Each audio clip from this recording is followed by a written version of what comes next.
In a world where everyone's trying to look strong, very few ever become strong. Not physically, mentally. And that's the difference between those who survive and those who lead. Life will test you. It will shake your beliefs, break your routines, and expose your weaknesses. But what if you could train your mind to be unshakable before the storm hits? What if instead of reacting, you rewired? Instead of collapsing, you adapted? In this video, you won't just learn how to be mentally strong. You'll learn how to forge a mind so sharp, so calm, and so disciplined that even chaos will respect your silence. Let's begin. 1. Break your own mind before life does. Buddhism teaches us a deep and powerful truth. Suffering is born from attachment, especially the attachment to things we believe will stay the same forever. We hold on to ideas, routines, identities, and expectations, believing they are permanent. But life is constantly changing. Nothing lasts. Not our feelings, not our beliefs, not even our sense of self. If we ignore this truth and cling to our comfortable illusions, life will eventually break us to show us reality. That's why it's better to break your own mind before life does it for you. What does that mean in practical terms? It means you must learn to question yourself regularly. Ask, what beliefs am I holding on to that no longer serve me? What fears am I avoiding? What parts of my identity are keeping me stuck? Be willing to let go of the version of yourself that you've outgrown. Let go of pride. Let go of certainty. Destroy the ego that says, I already know. Because when you face your own illusions, gently, honestly, and consistently, you build true mental strength. This isn't about becoming someone else. It's about peeling away what's false so you can live from a place of truth. Confront your blind spots. Challenge your assumptions. Interrupt your patterns. Yes, it will be uncomfortable, but that discomfort is growth. That's where awakening begins. Life has a way of forcing you to evolve if you don't do it willingly. So take the lead. Tear down the walls in your mind now. While you have the chance to rebuild with clarity and wisdom, that is the path to true inner freedom. Most people live as prisoners of their emotions. The moment something triggers them, an insult, a delay, a disappointment, they react without pause. But reacting impulsively to everything that happens around you is a sign of mental weakness. True mental strength comes from learning how to pause, observe, and respond, not react. Buddhism teaches that our suffering often comes not from events themselves, but from our untrained responses to those events. In other words, it's not what happens to you. It's how you respond that determines your peace. To starve your reactions means to stop feeding your impulses with energy and attention. It means you no longer allow every thought or emotion to dictate your behavior. You take a breath before replying to a rude comment. You observe your anger without unleashing it. You feel the fear rise, but you don't let it paralyze you. You sit with the discomfort instead of running from it. Every time you resist the urge to react, you weaken its power. Like a fire without fuel, the emotion dies down. In Buddhist practice, this is known as mindfulness, learning to watch your mind like a detached observer. Instead of being swept away by the storm of emotion, you become the calm center of the storm. You realize that feelings come and go like clouds passing through the sky. They are temporary and not who you are. When you stop reacting to every thought or emotion, you begin to take back control of your inner world. This habit doesn't mean you suppress your emotions or pretend to be okay when you're not. It means you create a space between stimulus and response, a sacred pause. In that space, you choose your response based on clarity, not chaos. Over time, this practice rewires your brain. You begin to respond with wisdom instead of emotion, with calm instead of confusion. And that is where true power lives. not in reacting louder, but in remaining silent and grounded when others lose control. To be mentally strong, learn to sit with your emotions without becoming them. Don't feed your triggers. Don't fuel the drama. Starve your reactions, and you will feed your inner peace. 3. Kill the victim in you every morning. Every single day you wake up with a choice to see yourself as a victim of your circumstances or as the creator of your life. The victim mindset whispers, "It's not your fault, you can't do anything about it, or life is unfair."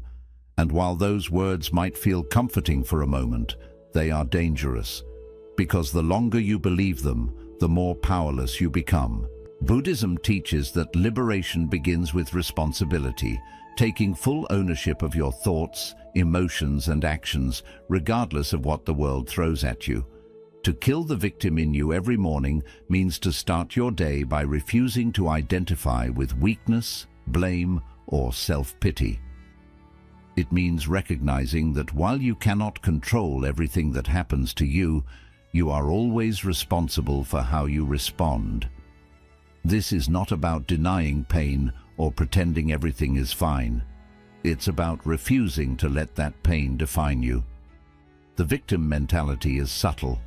It hides behind complaints, excuses, procrastination, and emotional dependence. You say, "I can't focus because people keep distracting me."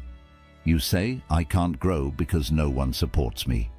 You say, "I'm stuck because life is unfair," but every time you say that, you give your power away. The Buddha taught that suffering is a part of life, but clinging to suffering is optional. The way out is through awareness, courage, and conscious action.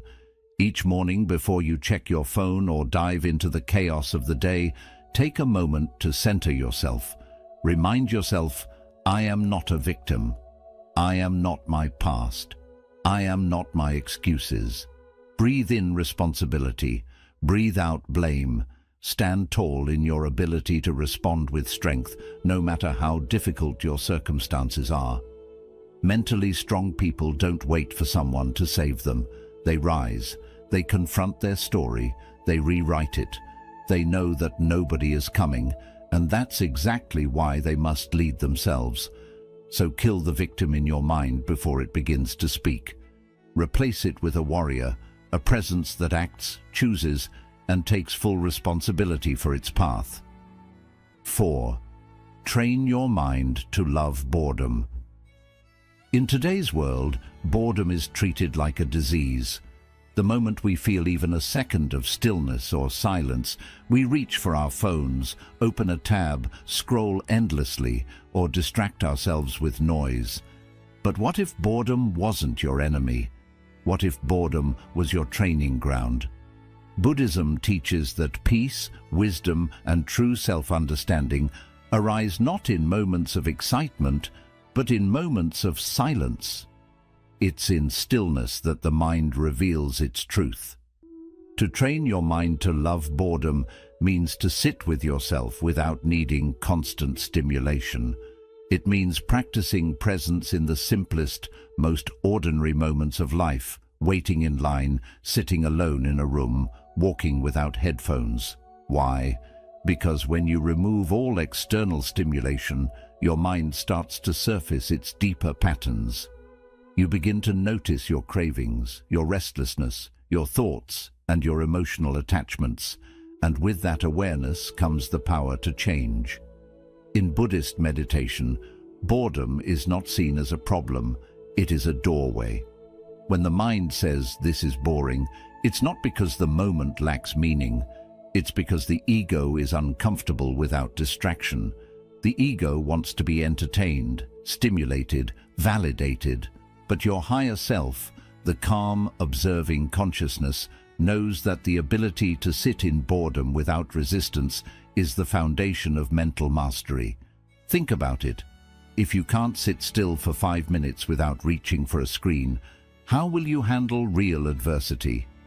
If you can't be alone with your thoughts, how will you hear your intuition? If your mind always runs from boredom, it will also run from discomfort, growth, and discipline. The mentally strong person rewires their relationship with boredom. They embrace it. They use it as a form of meditation, of mental detox. In boredom, they build patience. In silence, they meet themselves. They learn that not every moment needs to be filled, and that often the most powerful insights arise in the empty spaces. Start small. Sit in silence for 10 minutes a day. Go for a walk without music. Eat a meal without a screen. Notice how uncomfortable your mind becomes and stay with it. Smile at the stillness. Welcome the boredom, because every time you sit through it, you're breaking the addiction to distraction.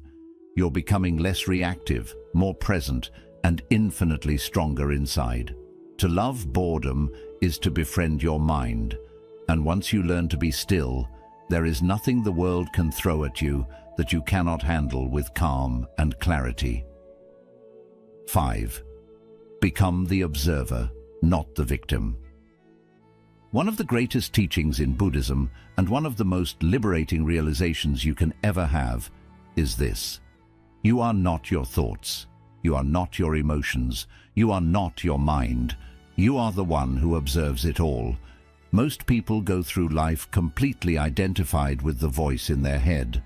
They believe every thought, get swept away by every emotion, and let their inner chatter shape their sense of self. But the truth is, you are not the storm. You are the sky. The storm is just passing through. To become the observer means to step back from the constant noise of your mind and simply watch, not to judge, not to react, just to witness. This is the foundation of mindfulness practice in Buddhism. When you meditate, you begin to notice how thoughts come and go, just like clouds moving across the sky. Some are light and harmless, others are heavy and dark, but none of them are you. They are temporary. You are not. Now ask yourself honestly, how often do you react out of pure emotion without thinking? How often do you take your thoughts at face value without questioning them? A small inconvenience happens, and suddenly you're angry. Someone criticizes you, and you spiral into self-doubt. You don't get what you expected, and you fall into disappointment or blame. In all these situations, the same pattern is playing out. You are identifying with the mind, and you are choosing to play the role of the victim. The victim mindset says, "Why is this happening to me?" The observer mindset says, "Interesting. Look at how my mind is reacting to this." That small shift changes everything, because once you become the observer, you take back your power. You stop being controlled by every emotional wave. You stop living like a puppet whose strings are pulled by circumstance. You start living with awareness. Buddhist monk Ajahn Chah once said, "You see, the glass is already broken. Because I know this, I can enjoy it fully now. And when it is gone, it is gone." This is the essence of observing life, understanding that everything is temporary: emotions, possessions, relationships, achievements, even your body. When you live from this place of awareness, you become grounded. You stop clinging to things that pass. And when life shakes you, you are not destroyed. You remain centered. Becoming the observer also means detaching from your inner critic. That voice in your head that tells you you're not good enough, not ready, not worthy. It's not the truth.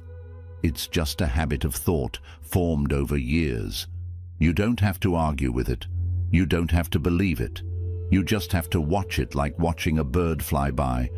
The more you observe it without reacting, the weaker it becomes. And one day, it stops showing up at all. This practice is not about denial.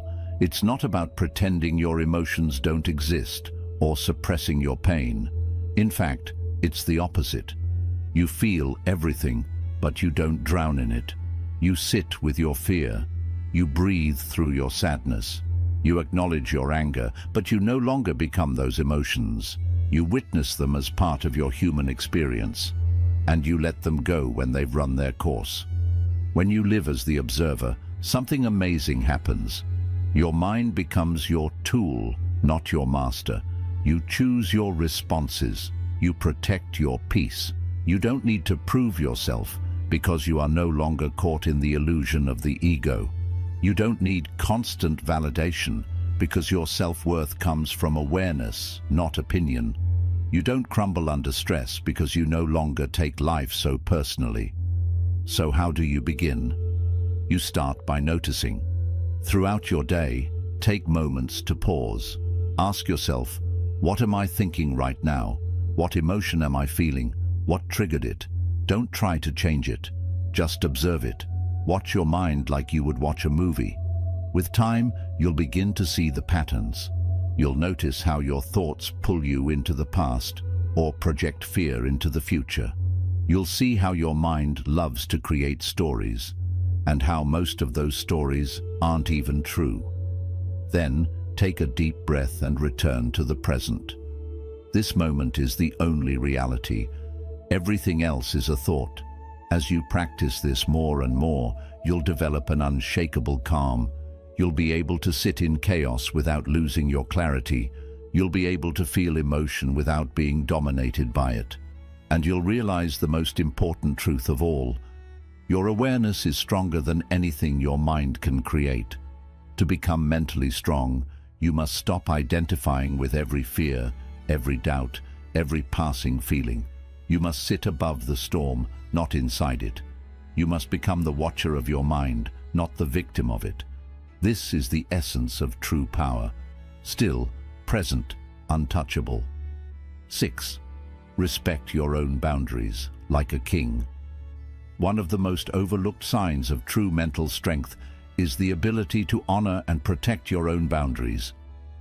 In a world where people-pleasing is praised and self-sacrifice is often mistaken for love, many individuals constantly betray themselves just to be accepted, liked, or approved. But make no mistake, every time you say yes when you mean no, you weaken your sense of self. Every time you allow someone to disrespect your space, your time, or your energy, you train your mind to believe that your peace doesn't matter. To respect your own boundaries like a king means to draw clear, unshakable lines in your life that protect your inner world. These lines are not built from ego or arrogance. They are built from self-respect. A king doesn't apologize for protecting his kingdom. He doesn't seek approval for guarding his gates. And neither should you. Buddhism teaches the importance of right action, acting in ways that are rooted in integrity, mindfulness, and compassion. But compassion doesn't mean allowing others to drain you. Compassion doesn't mean carrying emotional weight that was never yours to bear. True compassion must begin with yourself. You cannot pour from an empty cup. You cannot bring peace to others while allowing your own mind to be in constant turmoil. Many people struggle with boundaries because they confuse them with rejection. They believe that setting boundaries will hurt others, make them feel guilty, or make them seem selfish. But here's the truth. Healthy boundaries do not push people away. They simply show people where you end and where they begin. They create space for honest connection. They teach others how to treat you. They protect your energy so you can give from a full heart, not from obligation. Ask yourself, how often do you allow others to cross your emotional lines just to avoid confrontation? How often do you say yes to things that drain you because you're afraid of being disliked? How many times have you silenced your truth just to maintain peace on the outside while feeling completely broken on the inside? These small betrayals add up. Over time, they erode your confidence, your clarity, and your self-worth. You begin to resent others, not because they're bad people, but because you never taught them how to respect you. And why didn't you teach them? Because you didn't respect yourself first. When you start respecting your boundaries like a king, everything changes. You stop explaining your number. You stop over-justifying your decisions. You start walking away from people, habits, and situations that no longer serve your highest self. And you do it with peace, not with anger, because you're no longer trying to be everything to everyone. You're trying to be everything to yourself first. Buddhism also teaches non-attachment, not just to material things, but to identity. You don't have to be the nice one. You don't have to be the always available one. You don't have to keep playing the role that others have put you in. You can let that identity go and choose a new one that serves your growth, your truth, and your peace. This doesn't mean you become cold, distant, or selfish. It means you learn to give from a place of fullness. When your energy is protected, your heart opens wider. When your time is respected, your presence becomes more powerful. When your mind is clear, your love becomes more conscious. Setting boundaries may feel uncomfortable at first, especially if you're not used to it. You may feel guilt. Others may resist. But remember, anyone who is truly meant to be in your life will respect your truth, not just your convenience. And anyone who leaves because you've chosen self-respect over self-abandonment is doing you a favor. So how do you begin this process? Start by identifying where in your life you feel resentment, exhaustion, or emotional tension. These are signs that a boundary is needed. Next, clearly define your limits. How much time, energy, or emotional investment you're willing to give. Communicate your boundaries firmly but kindly. You don't need to defend them. You just need to live them. Then comes the hardest part, enforcing them. You must be willing to disappoint others in order to be true to yourself. That's not cruelty, it's maturity. That's not selfishness, it's self-preservation. When you show up for yourself consistently, you teach the world that you are not to be taken for granted. A king does not chase validation. A king does not beg to be heard. A king sits calmly on his throne, centered in his truth, grounded in his presence. Be that king for yourself. Build walls that protect, not isolate. Draw lines that empower, not divide. Respect your own boundaries like your life depends on it, because your peace absolutely does. 7. Practice emotional fasting. In the modern world, we are constantly consuming, not just food, but emotions. We consume anger from social media, fear from the news, drama from relationships, and stress from overstimulation. Just like overeating leads to physical illness, emotional overconsumption leads to mental and spiritual exhaustion. You become reactive, anxious, drained, and disconnected from your own center. That's why emotional fasting is not just a practice. It's a necessity. Emotional fasting means taking conscious breaks from absorbing and reacting to every emotion that arises within or around you. It means refusing to feed every mood, every trigger, every craving for validation, every impulse to argue, complain, or control. Just like physical fasting cleanses the body, emotional fasting clears the mind and purifies the heart. In Buddhism, this aligns perfectly with the practice of mindfulness and non-attachment. The Buddha taught that our suffering is often not caused by the emotion itself, but by our attachment to it, our need to hold on to it, justify it, or express it at all costs. Emotional fasting doesn't mean repressing or ignoring your emotions. It means becoming aware of them and choosing not to feed them with reaction. Think about your typical day. How many emotions do you take in from others? How often do you hold on to resentment that isn't even yours? How many times do you feel anger, sadness, or anxiety and quickly act on it without asking where it came from or if it really needs your attention? Emotional fasting means choosing to respond instead of react. It means protecting your emotional space. You stop allowing yourself to be part of unnecessary drama. You stop wasting your energy on people who try to provoke you just to get a reaction. You stop arguing just to prove you're right. You stop trying to fix everything and everyone.